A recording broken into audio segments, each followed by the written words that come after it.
The Wolf Among Us Episode 3, titled A Crooked Mile, zooms the camera out and provides some of the most meaty, memorable moments of the series to date. Nearly every scene succeeds at introducing new characters I wanted to know more about, or fleshing out those who've only skirted the edges of the story in the past 2 episodes.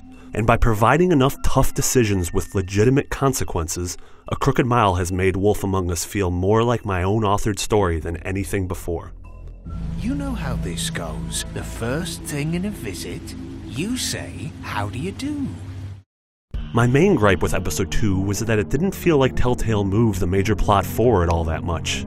Well, I'm happy to report that A Crooked Mile makes every second of Bigby's 90-minute story count.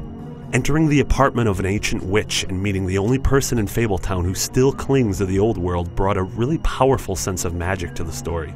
Equally affecting was watching over a funeral attended by a large portion of the previous episode's cast.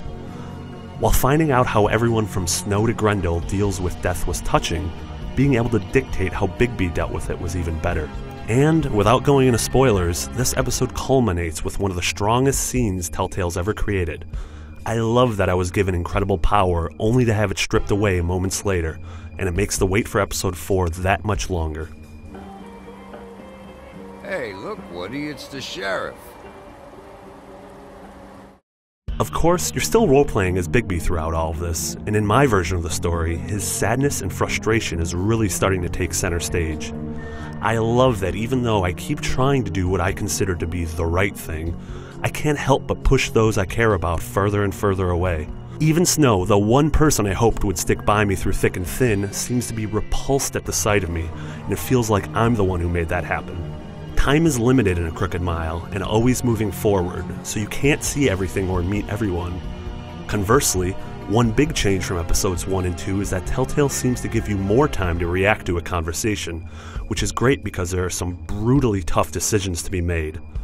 Their narrative crossroads throughout Episode 3 are more important than ever thanks to the fact that you can, and will, completely miss certain areas and scenes if you only play through once. That being said, one gripe I have with Episode 3 is that 2 different scenes ended before I had a chance to fully explore their settings.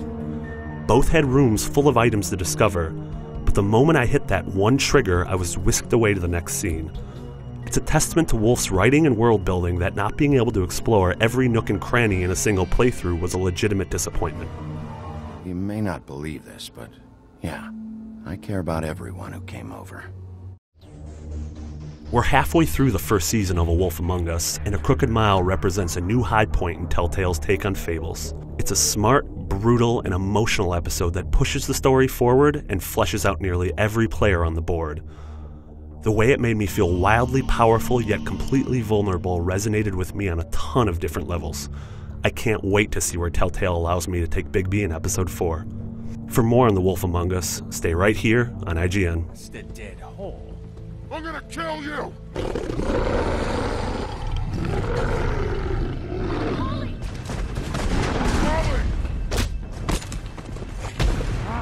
I got it, damn!